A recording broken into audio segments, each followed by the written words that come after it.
MM Santmat channel को subscribe करें, साथ ही घंटी को दबाकर ऑल नोटिफिकेशन सेलेक्ट करें। वीडियो को लाइक जरूर करें एवं सभी सत्संग प्रेमी को शेयर करके सत्संग प्रचार करने में सहयोग करें। गुरु हरगोविंद साहब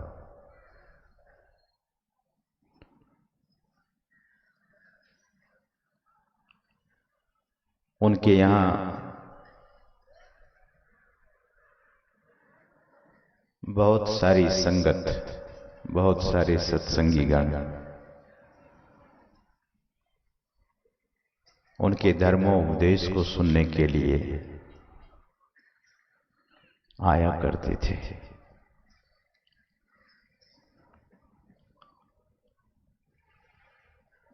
जब महापुरुष कुछ कहते हैं, कुछ उपदेश दृढ़ाते हैं,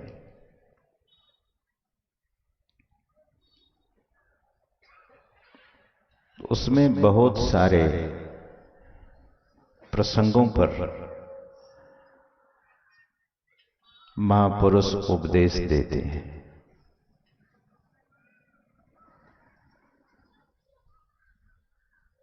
एक माता जो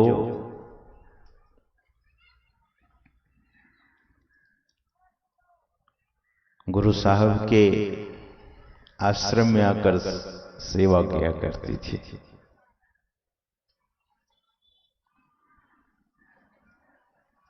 और तन्मयता के साथ वह सेवा किया करती थी, सच्चे हृदय से सेवा।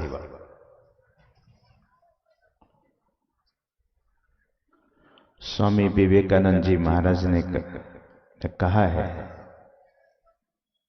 विश्व वंद्य जगत प्रसिद्ध वे सन्यासी जो श्री रामकृष्ण परमहंस देव जी महाराज के प्रख्यात शिष्य रहे।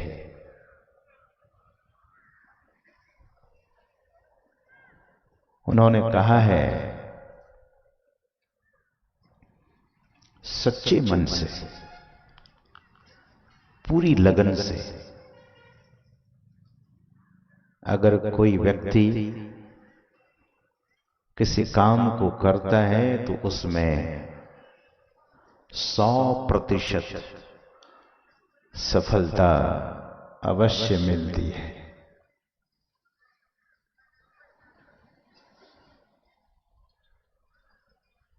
मनुष्य के भीतर में 3 शक्ति है। एक शक्ति है जिसका नाम है इच्छा शक्ति, दूसरी शक्ति का नाम है क्रिया शक्ति, और तीसरी शक्ति का नाम है ज्ञान शक्ति।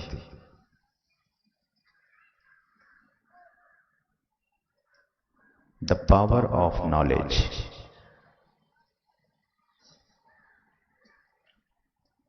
ज्ञान शक्ति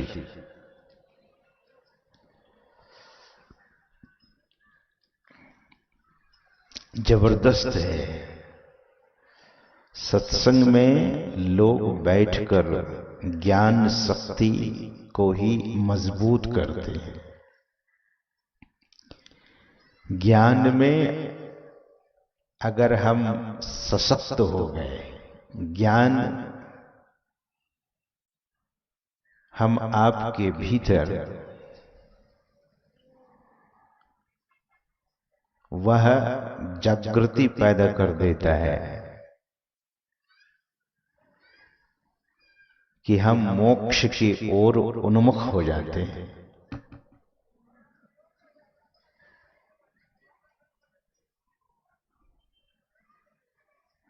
भगवान ने कहा भगवद गीता में, अर्जुन को उपदेश देते हैं, ज्ञानम लब्ध्वा पराम शांतिम अचिरेणाधिगच्छति।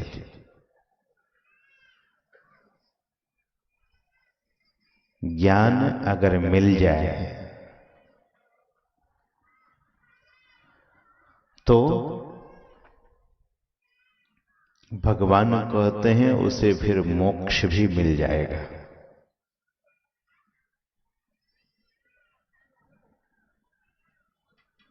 मनुष्य के जीवन में कहीं न कहीं उनको कमी खटकती रहती है। कभी कभी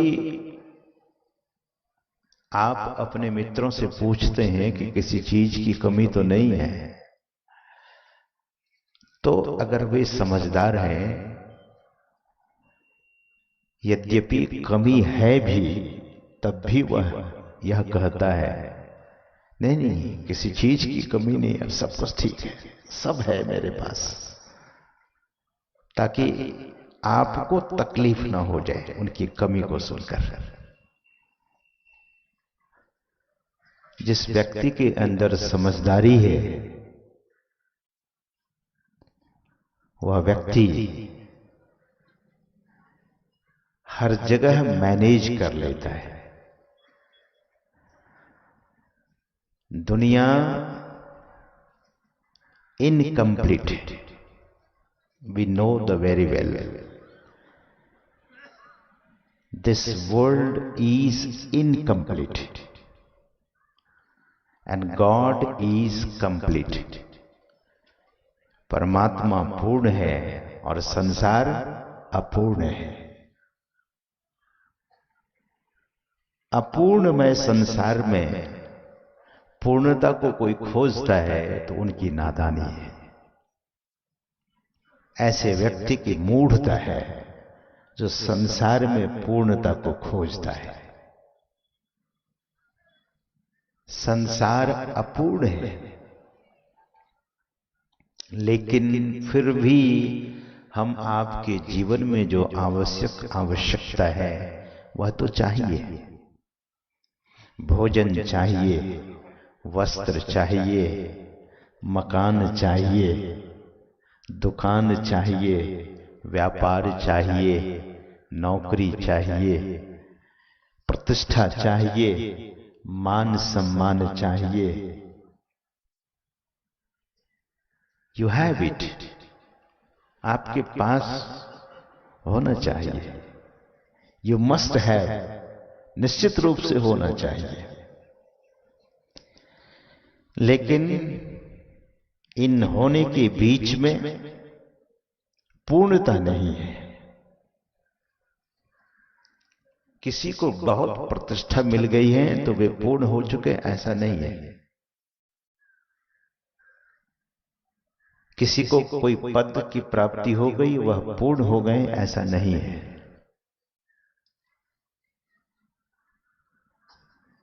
सज्जनों,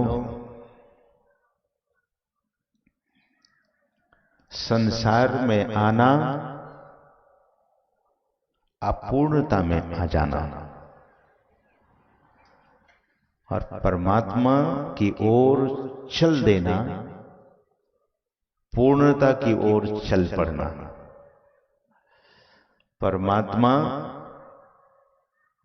ईश्वर, भगवान को प्राप्त कर लेना, जीवन को परिपूर्ण कर लेना है।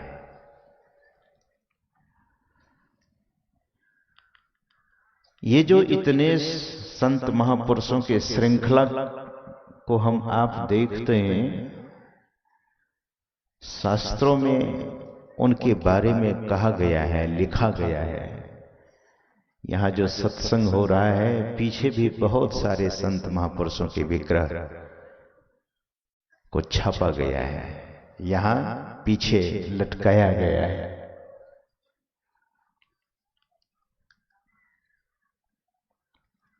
संत महापुरुष लोग समय समय पर आकर जगत के लोगों को कहते हैं कि ऐ अपूर्ण मानव, ओ इनकम्प्लीट ह्यूमन बीइंग, जीवन इनकम्प्लीट, जीवन अधूरा है। संत महापुरुष लोग आते हैं, आवाहन करते हैं, लोगों से कहते हैं कि अपने जीवन को पूर्ण कर लीजिए। वैसे मरने के बाद भी कोई मरता है तो लोग कहते हैं कि उनका जीवन पूरा हो गया। हुआ क्या? जीवन पूरा हो गया? नहीं, जीवन पूरा नहीं हुआ है। सज्जनों, मैं निवेदन कर रहा था कि चाहे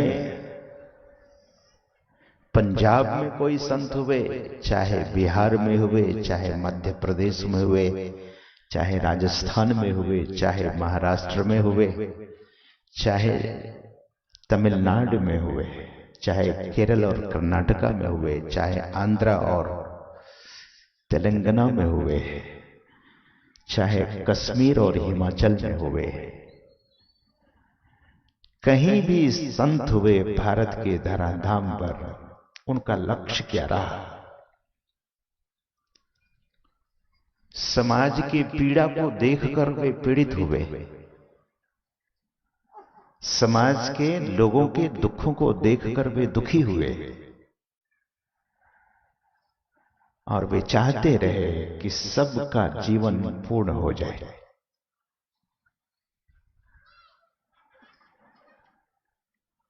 गुरु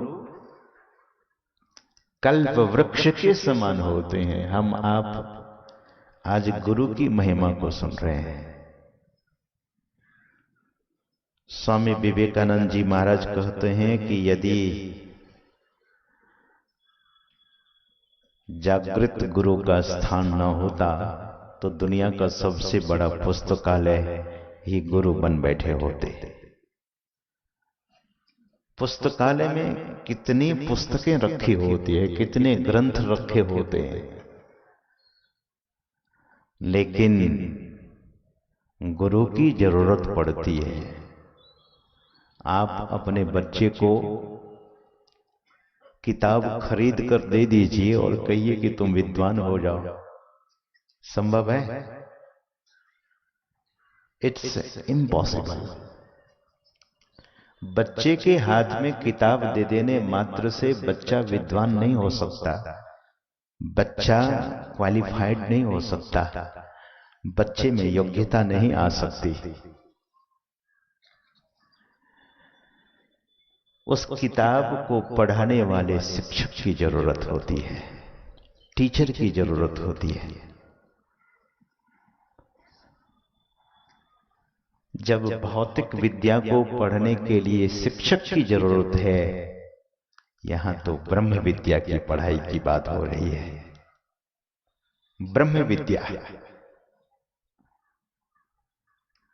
भगवान जब कुछ बोलते हैं उसके बाद महर्षि वेदव्यास जी लिखते हैं, ओम तत्सदिति श्रीमद्भगवद गीता सोपनिषत्सु ब्रह्म विद्यायाम योग शास्त्रे श्री कृष्णा अर्जुन संवादे। उसके बाद फिर जिस योग का संयोग वहां हुआ है उस योग की चर्चा हो जाती है। भक्ति योगो नाम द्वादशोऽध्यायः। ब्रह्म विद्यायाम, ब्रह्म विद्या ऐसे नहीं जब तक आपको, हमको, दुनिया के किसी भी लोगों को सच्चे ब्रह्म ज्ञानी पुरुष न मिलेंगे तब तक ब्रह्म विद्या की पढ़ाई का सपना लोग देख रहे हैं। ब्रह्म विद्या तो पढ़नी ही पड़ेगी यदि जीवन को पूर्ण करना चाहते हैं। If we are willing to complete our life, absolutely complete, then we must go to the lotus feet of Sant Sadguru. हम आपको ऐसे सच्चे संत सद्गुरु के पास जाना ही होगा। दूसरा कोई उपाय नहीं है। सहजोबाई की वाणी में हम आप सुन रहे थे, सहजोबाई कह रही थी कि हरि तो गुरु बिन क्यों मिले, समझ देख मन माई। अष्टादश और 4 अष्टादश और 66 64 है। पढ़ी पढ़ी अर्थ कराही, सहजो भेद न है, सहजो भेद न पावे। कोई भेद सहजो गुरु बिन, गुरु के बिना भेद न पावे। सब जग भरमाही, जगत के सारे लोग फिर भ्रम में ही पड़े रह जाएंगे। इसलिए गुरु की शरण गहो, धन धन गुरु कहो।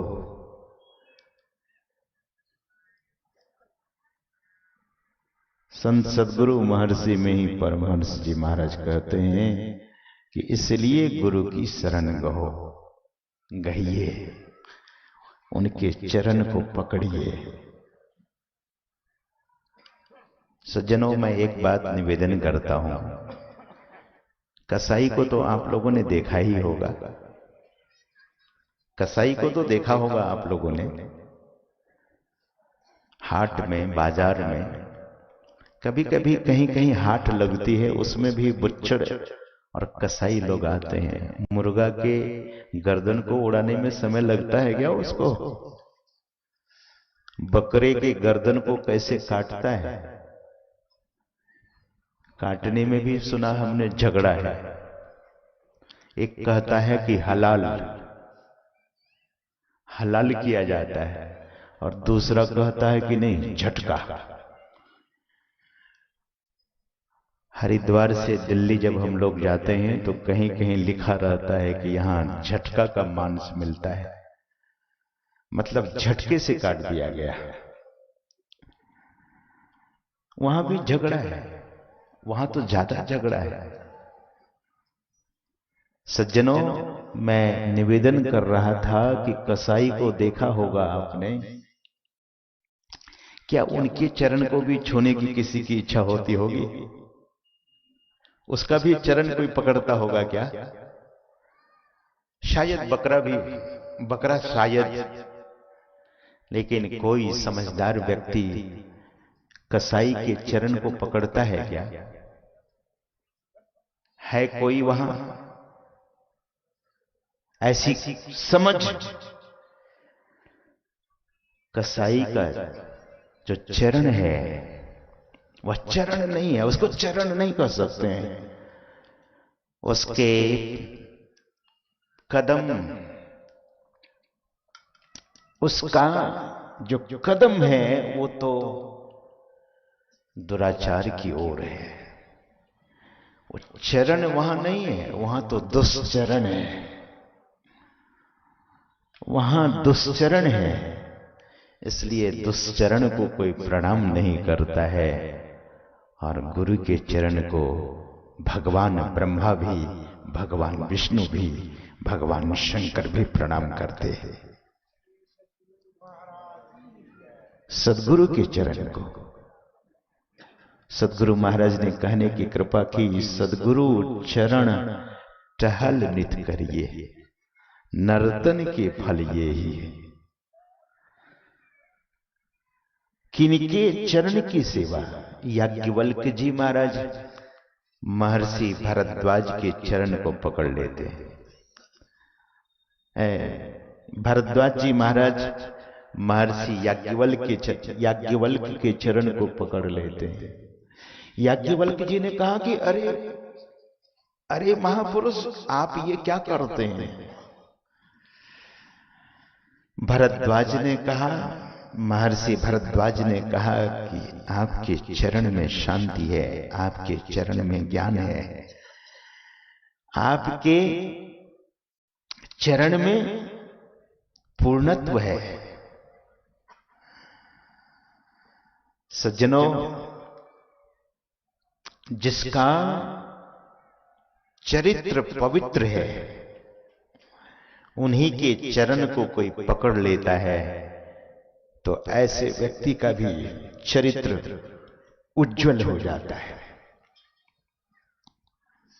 कल श्रद्धेय स्वामी शिवानंद जी महाराज आपको कह रहे थे, स्वामी विवेकानंद जी महाराज ने कहने की कृपा की है, if wealth is lost nothing is lost. हम आप इस पंक्ति को बहुत बार सुने होंगे।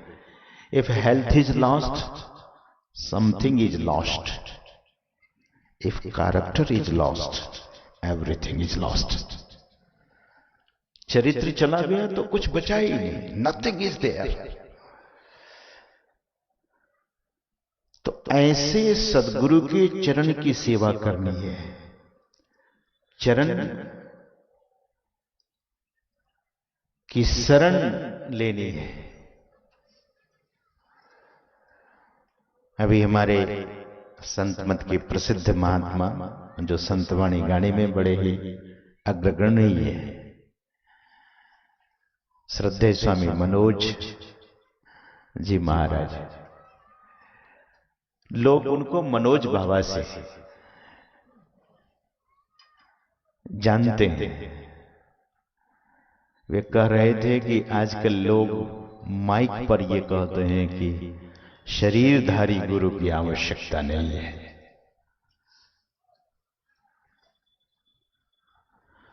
शरीरधारी नहीं है, पिता का शरीर नहीं है, तो फिर जो काम होना चाहिए पिता से वो तो नहीं होने वाला है।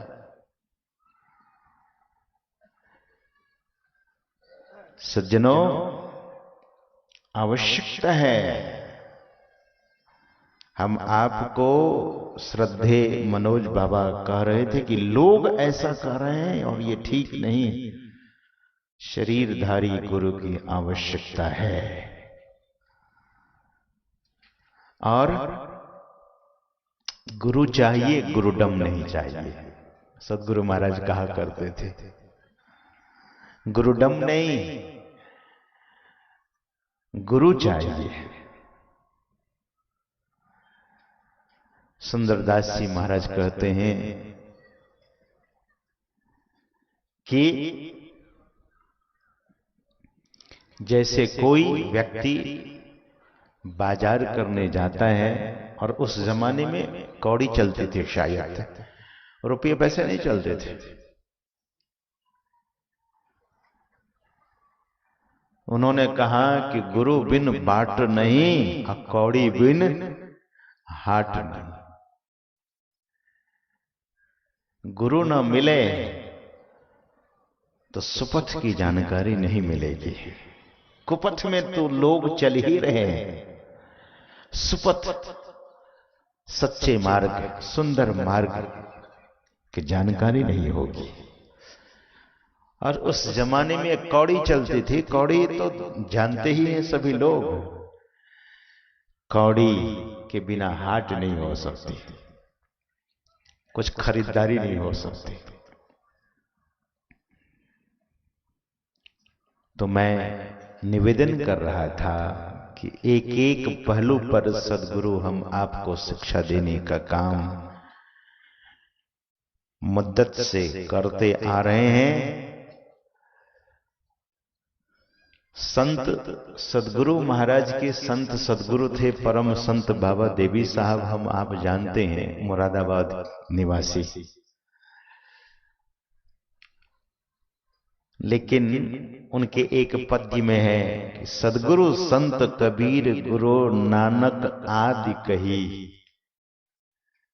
क्यों? उनके गुरु तो संत सदगुरु बाबा देवी साहब हैं। यहां सदगुरु संत कबीर गुरु नानक आदि कही।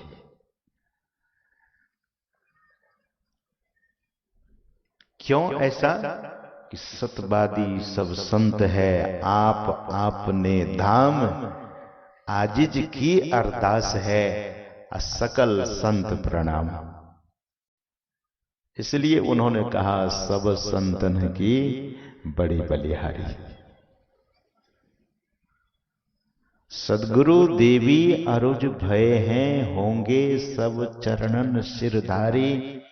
भजत है मेहि धन्य धन्य कही, गही संत पद आशा सारी।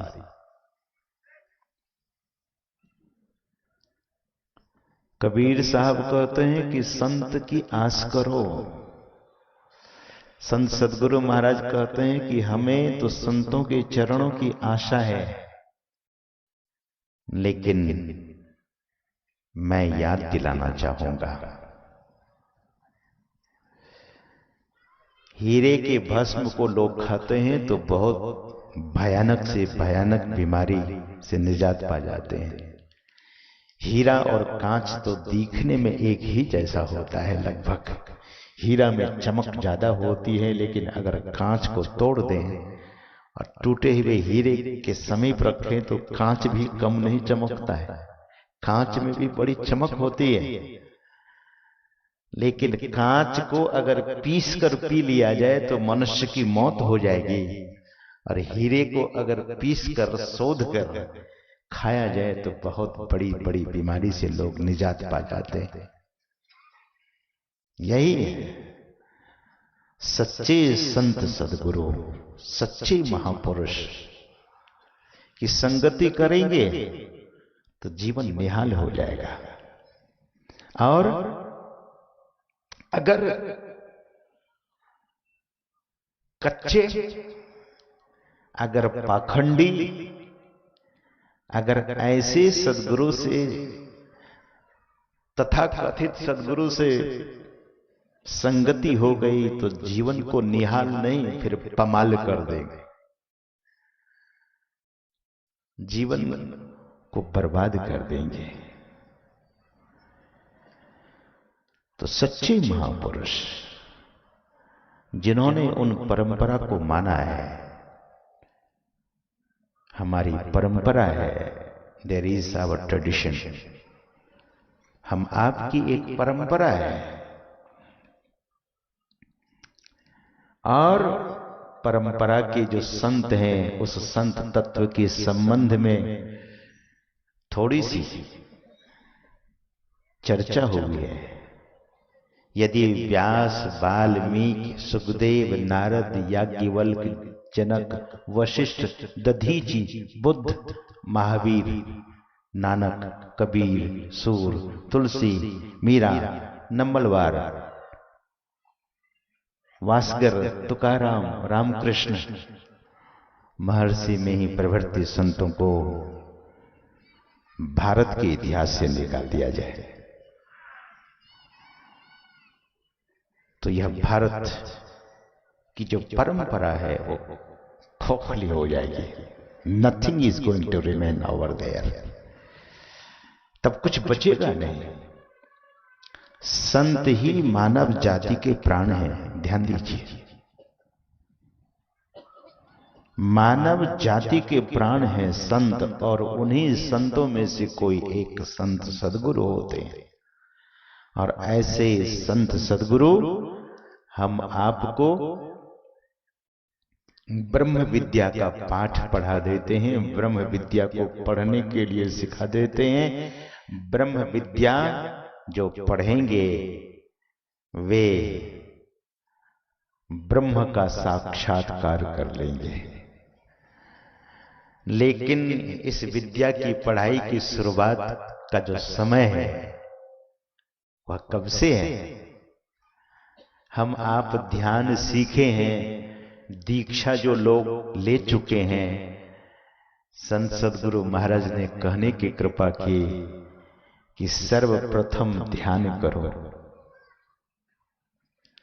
किस समय, कब? रात्रि के 4 पहर होते हैं, दिन के भी 4 पहर होते हैं।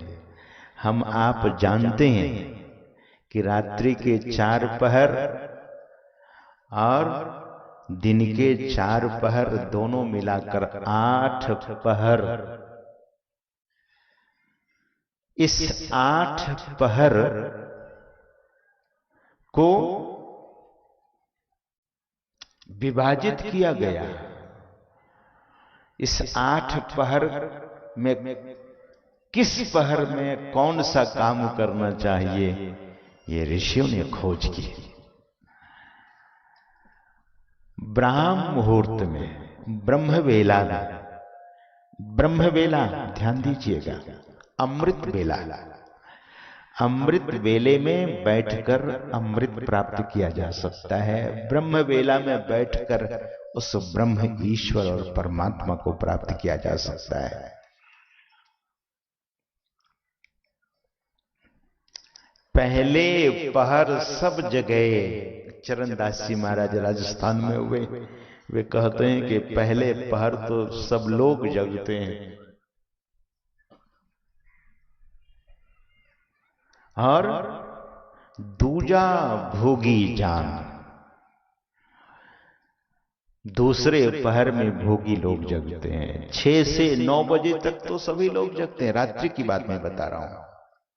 6 से 9 और 9 से 12 तक भोगी लोग जगते हैं। भोगी और योगी, भोगी रात्रि में जगते हैं और योगी भी रात्रि में जगते हैं। भोगी विषय भोग में लग जाता है और योगी योग में लग जाता है। और वे कहते हैं कई जागा हुक्का भरा, कई जागा बस काम, कई जागा जग टहल में लागी रहा धन धाम। तो हम आप को भजन करने का समय निर्धारित किया गया, हम आपके लिए भजन करने का समय निर्धारित किया गया है। 3 बजे से 6 बजे तक अमृत वेला है, ब्राह्म मुहूर्त है, ब्रह्म वेला है, अमृत वेला है। उस समय भजन करने के लिए शास्त्र में वर्णन है। भागवत महापुराण है, उस महापुराण में भी चर्चा है। भगवान स्वयं केशव, कृष्ण, माधव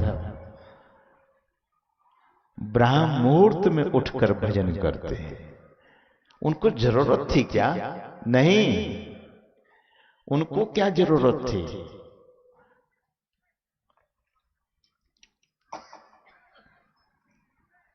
सत्संग योग में भागवत के उस पावन श्लोक को सदगुरु महाराज ने देने की कृपा की है कि ब्राह्मे मुहूर्ते उत्थाय वारयुर स्पृश्य माधव। वे माधव, वे कृष्ण ब्राह्म मुहूर्त में उठकर ध्यान करते हैं और ध्यान करते समय उनका रोम रोम आनंद से खिल उठता है। भगवान को जरूरत नहीं थी। उद्धव जी ने पूछा, प्रभु आप ध्यान करते हैं? अर्जुन ने भी पूछा कि आपको इन चीजों की क्या जरूरत है? भगवान श्री कृष्ण ने कहा कि यद्य यदा चरति श्रेष्ठः तत्तद् देवे तरोजनः। जो श्रेष्ठ लोग करते हैं वही अन्य सामान्य लोग उनका अनुकरण करते हैं। तो आज का विषय तो योग का नहीं है, हम आप ध्यान योग पर भी सुनेंगे। कल थोड़ी सी चर्चा हुई थी।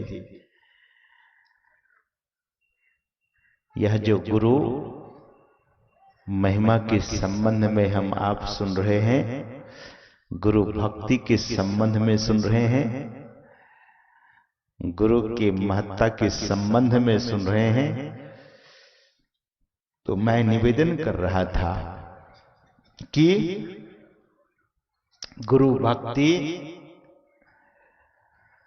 हम आपको करनी चाहिए।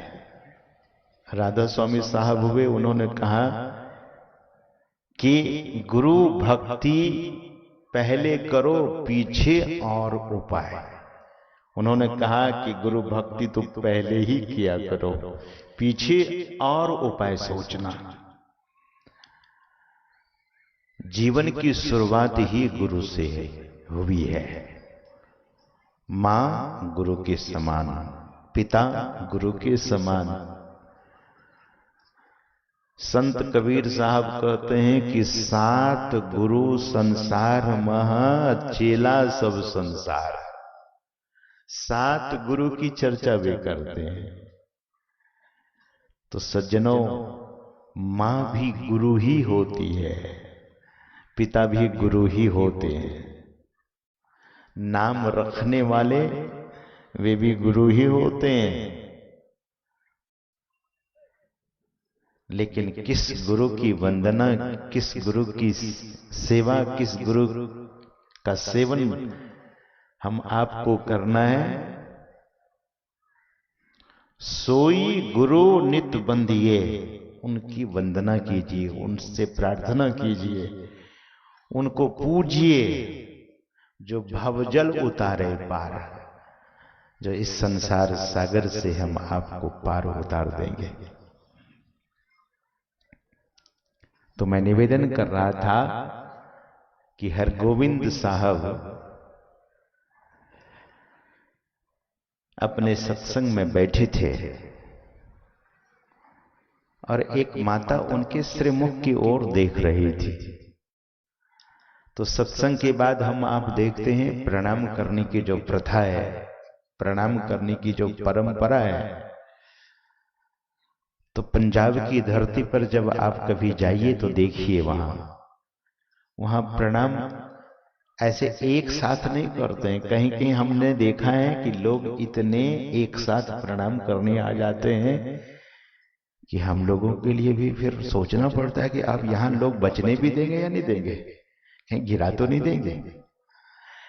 सेवक लोग फिर सुरक्षा करते हैं और कहते हैं कि आप लोग आराम से प्रणाम कीजिए।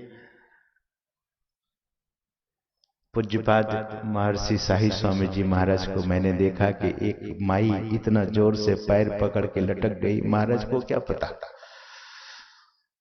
और इतने जोर से पैर उठाई, भीड़ में चल रहे थे, एक माई आई, इतने जोर से पैर को जकड़ लेते हैं, महाराज गिर गए। तो प्रणाम करने का मतलब ये नहीं कि जिनको प्रणाम करते हैं उनको अब तकलीफ दे दे। प्रणाम तो एक तरह का यज्ञ है। तो वहां प्रणाम करने की जो परंपरा है क्रमबद्ध, पुरुष का लाइन अलग होता है और नारी का लाइन अलग होता है। वो जो माई थी ना, जो आश्रम में सेवा किया करती थी, बर्तन को मांजती थी, बर्तन को साफ करती थी, वो बेचारी निसंतान थी, निपुत्र थी। काश मेरे पास भी अगर पुत्र होता तो मैं मां कहलाती। मैं नारी हूं, ध्यान दीजिए, मैं नारी तो हूं लेकिन मैं मां नहीं बनी। और मां कितना पवित्र शब्द है सज्जनों। जब आप मां कहते हैं, ध्यान दीजिए, मां कितना पवित्र शब्द है। इस देश में एक पशु है, उसको पशु नहीं कहा जा सकता है। गलती से शायद मैं भी अभी बोल दिया, पशु नहीं। स्वामी विवेकानंद जी महाराज से किसी अंग्रेज ने पूछा कि आपके देश में सबसे बढ़िया दूध किस पशु का है? तो स्वामी विवेकानंद जी महाराज ने कहा कि मेरे देश में भैंस का दूध सबसे बढ़िया होता है। तो अंग्रेज ने कहा, कैसी बात कर दी आपने? मैंने तो सुना है कि भारत देश में गाय का दूध सबसे बढ़िया होता है।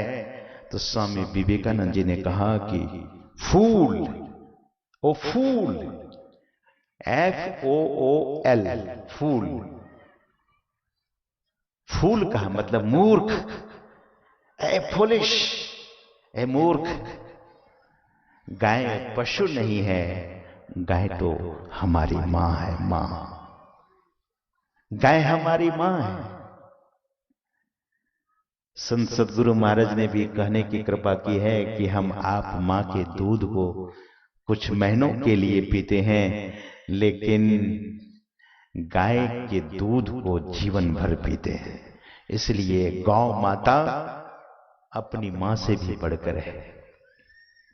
तो सज्जनों, मैं निवेदन कर रहा था कि गाय भी, इस देश की गाय भी जब बोलती है तो ध्यान दीजिए, देसी गाय की बात कह रहा हूं। जब इस देश की गाय बोलती है तो गाय भी मां मां मां ही बोलती।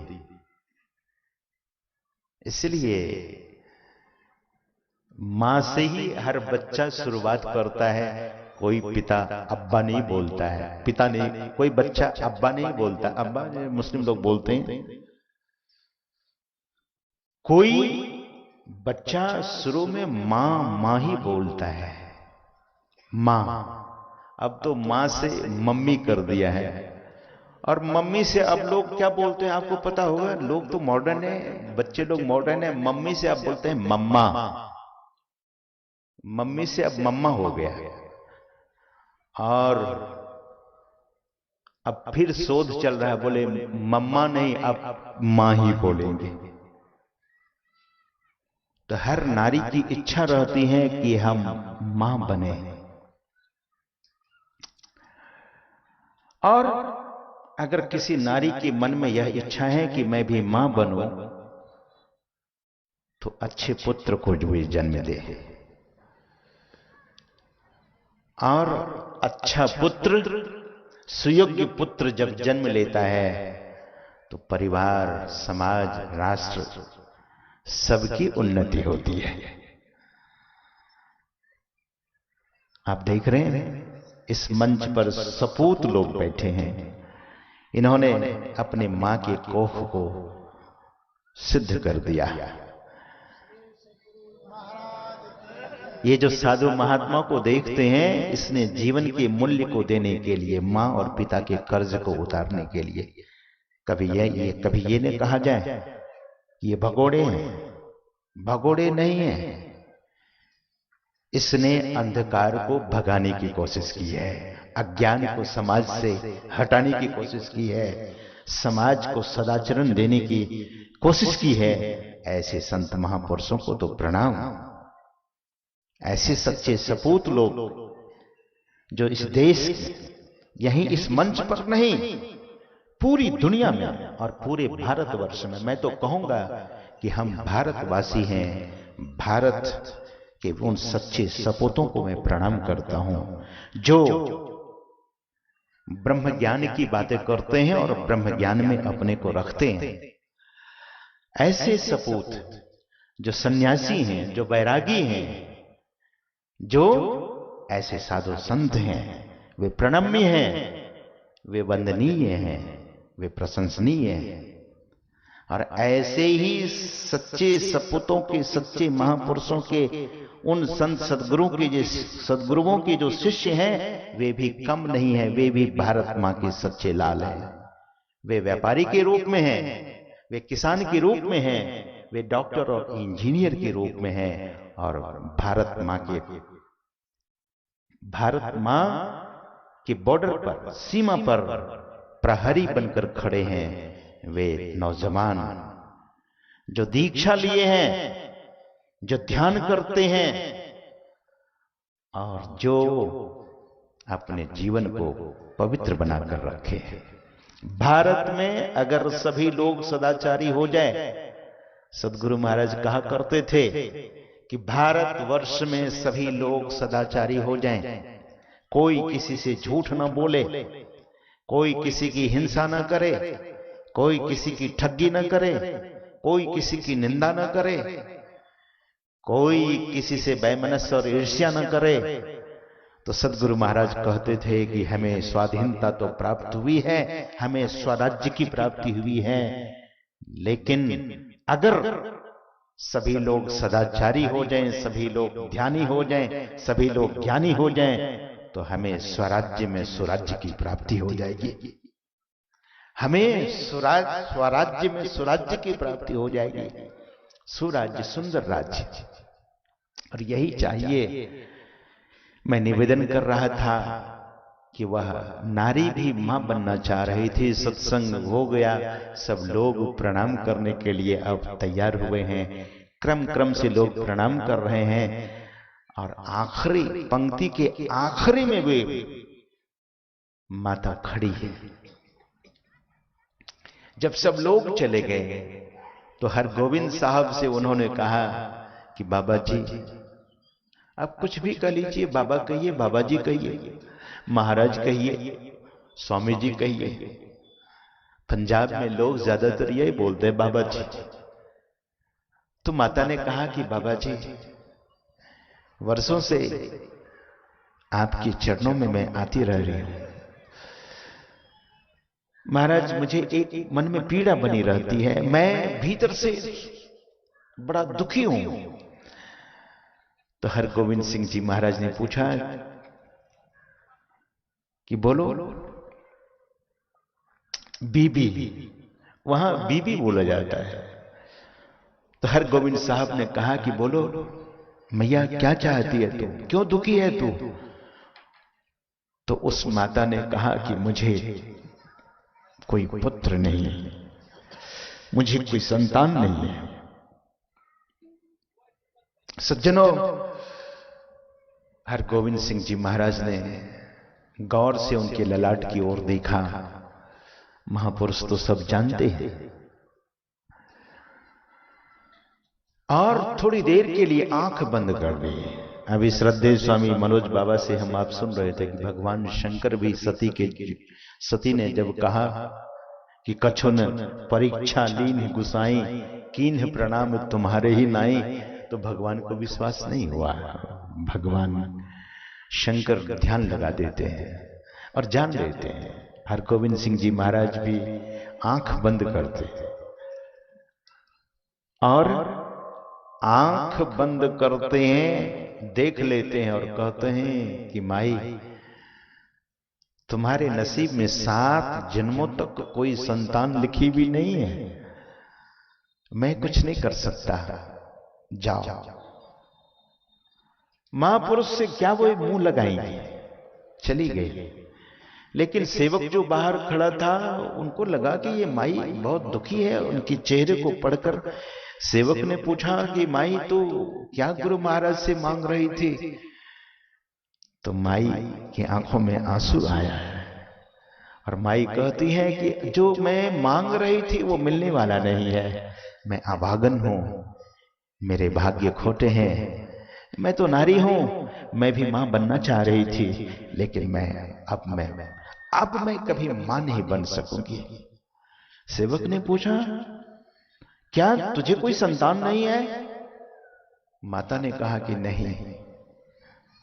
अरे तो एक बार में ही मान ली? गुरु ने कहा, सदगुरु ने कह दिया कि 7 जन्मों तक तुम्हें कोई संतान नहीं लिखी हुई है, तो तुम्हें ये नहीं पता है कि वही लिखते हैं और वही मिटाते हैं। लिखने वाले वही और मिटाने वाले वही। अगर तुम्हारे तकदीर से संतान होने की बात मिटा दी गई है तो क्यों न ये कहती है कि ओ लिखने वाले, मेरे नसीब में संतान तू लिख दे। माई को बड़ा भरोसा हुआ। दूसरे दिन भी यही विनती करती है, तीसरे दिन भी यही विनती करती है, लेकिन महाराज मान नहीं रहे हैं, महाराज सुन नहीं रहे हैं।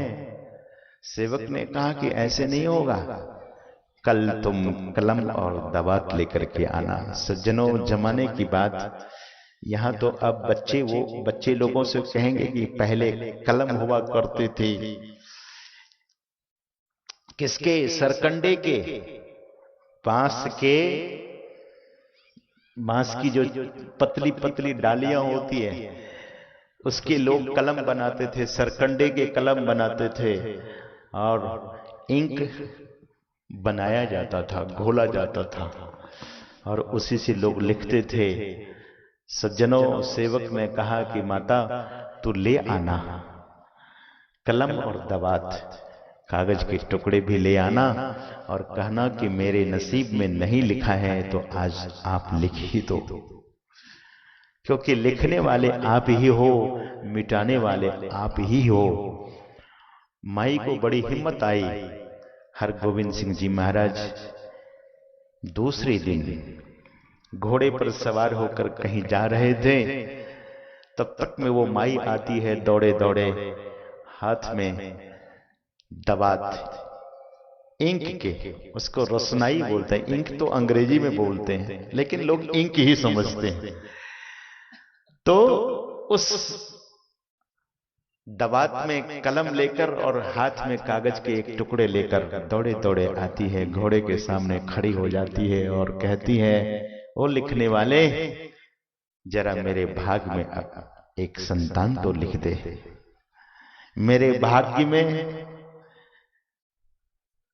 संतान लिखी भी नहीं है। मिटाने वाले आप, लिखने वाले आप, आज एक संतान आप लिख दीजिए। मेरे सद्गुरु, मुझे एक संतान चाहिए। तो हरगोविंद साहब ने कहा कि महाराज, लोगों से संगत खड़ी थी वहां, कहा कि ये मानने वाली माता नहीं, इसे देना ही पड़ेगा। उनके हाथ से कागज के टुकड़े अपने हाथों में रख लेते हैं, ले लेते हैं, और माई दबात पकड़ी हुई है और उस दबात से कलम उठाकर एक लिख रहे थे,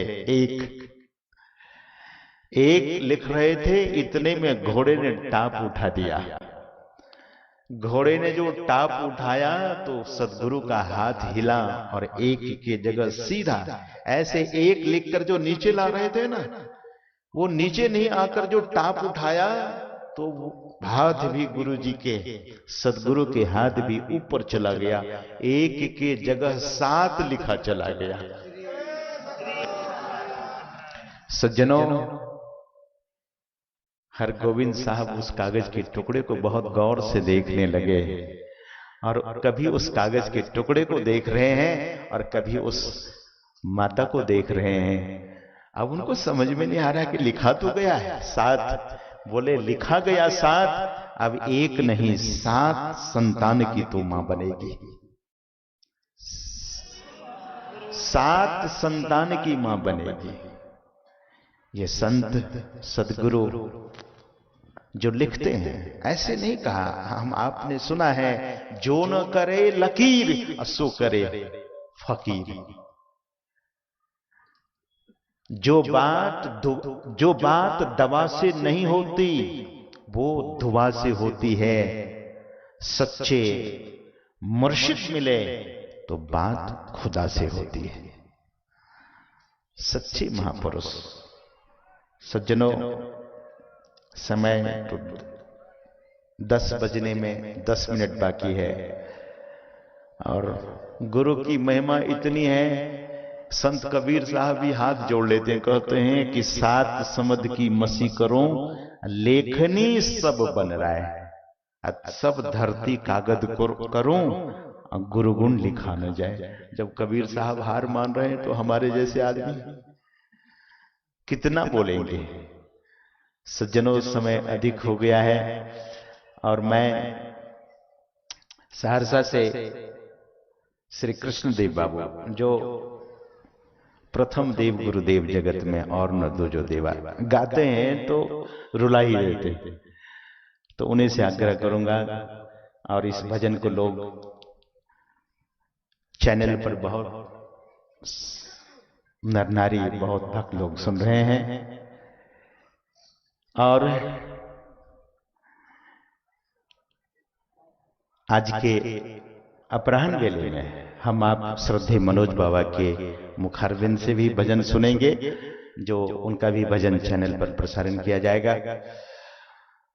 और अन्य सूचनाएं आश्रम के संबंध में आपको दी जाएगी अपराह्न वेले में।